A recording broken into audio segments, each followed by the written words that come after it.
I'm going to go over talking about classes, and it's a tough subject, so you have to bear with me a bit, and it takes time to learn, so let's practice using this particular program. In this program, what I've got is that I used Visual Studio, one of the versions of Visual Studio, and the default creates a default class called Program. I didn't I didn't change the name of that, but I also created a second class called Contestant. So you can think of a class as a blueprint for code. Blueprint, the same kind of blueprint you would make a house from. It has all the rules, it describes the house, and in this case it would describe what the house does. So, describes the house, describes what the house does. Well, with a class, in this case I've got a class called Contestant, and it describes the contestant. And it describes the contestant and says what the contestant does. Now, when it describes the contestant, what it does is and I'll expand this out, is that it describes it using something called properties. And let me collapse this down. Okay.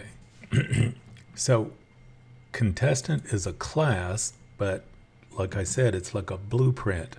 A blueprint of a house is not something you can actually live in. It's just the blueprint describing it. If I want to actually create a house, then I instantiate or create an object out of that blueprint.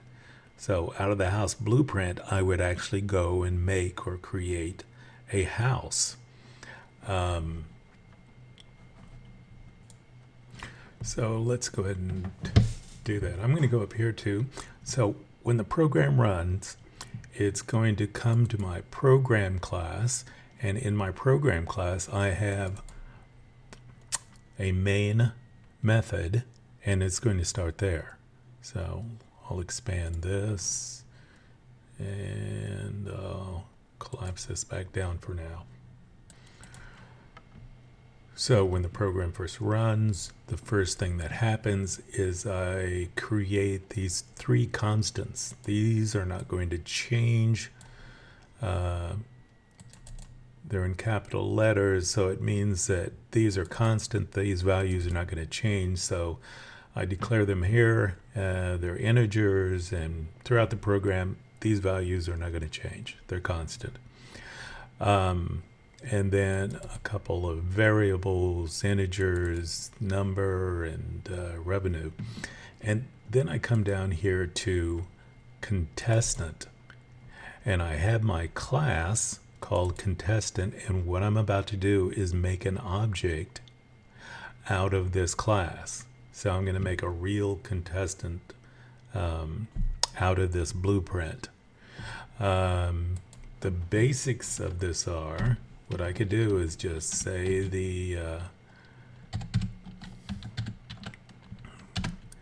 and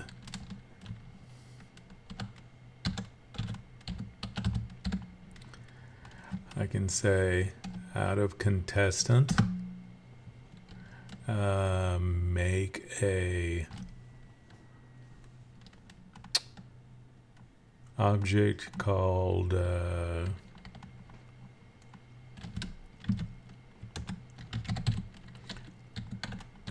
test 1, and then I say create a location in the computer's memory for this contestant, and then I want to call the constructor for the contestant, and the constructor is just kind of a starting location. Doesn't really construct anything. Not sure why it's called a constructor, but it doesn't really construct anything. It's just a starting location of where when I go to the contestant class,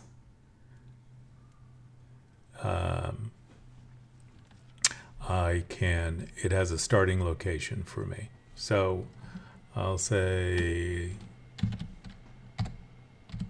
there we go. Haha, I spelled it wrong. I want this one. Contestant, and the name of the constructor is the same as the name of the class, and just say that. Okay, so IntelliSense will help me out a little bit here. I'll rename this to the, there we go. There we go. Okay, so out of the class called contestant, I've made an object called contest1, and I've said go ahead and create a location in the computer's memory for this thing, and then call the constructor, or in other words, go into this class and make I'll call it a copy of the class. And so once I've created contestant, now I have access to all of those properties and methods that are in this class called contestant. Okay, so that's an example of just creating an object out of this. What I did in this case is that I created out of the contestant class an array, or a whole list or array,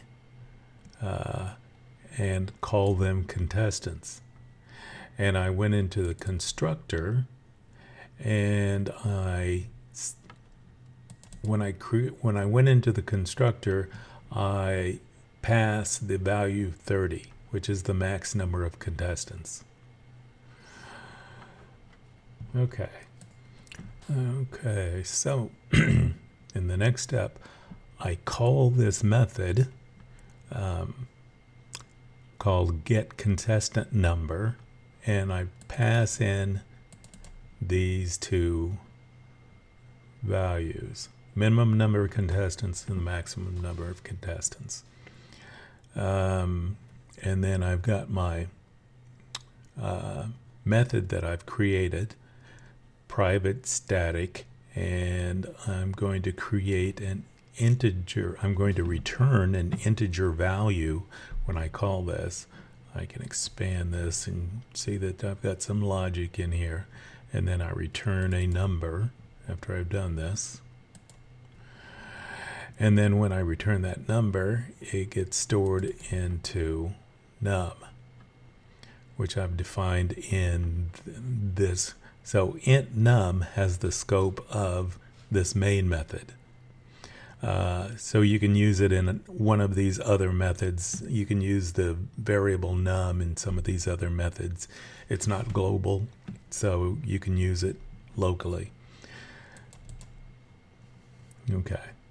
Okay, so I call that method. I send in the min and max. It returns the number here. Calculate the entrance fee. I display the revenue expected, entrance fee times the number of contestants. Then I call the next method, where I'm going to collect the contestant data. I send in the number of contestants and the contestants object. So let's take a look at that. So I'm calling getContestantData, which is a method down here, and I'm passing in the number of contestants, and I'm passing in this object, which is an array of contestants, or a list of contestants. I could have made a contestant object for each one of the contestants, but it's easier just to make an array, and then each one of those contestants I can create individually. I don't have to say create an object for contestant Mary or contestant Bob or a contestant, I can just make an array and fill that information in. So here I can get the contestant data. So I'm passing in this object, contestants, into get contestant data. So when it receives this information, it's receiving an integer number for the number of contestants, and it's receiving an array of contestants, and it's going to call it contestants lowercase. Okay, now I can expand this and see that I've got some logic where I'm going to go through and pick up the information about each contestant. Okay. And then the same thing is going to happen with get the list or get list. So I've got a method which does that. Okay.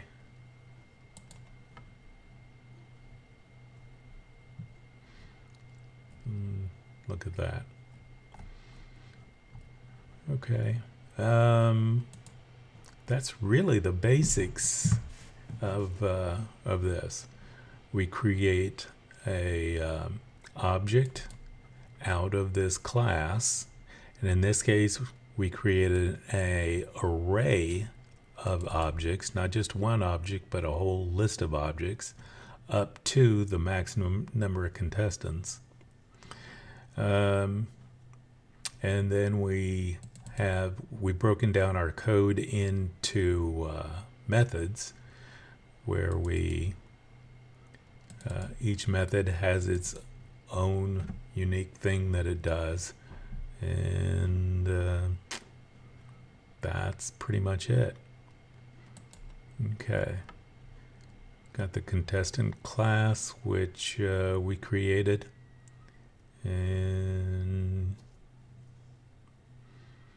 that's about it. I'm going to go ahead and leave it there. I'll go ahead and post the code and leave that for you to look at. All right, I'll stop it here.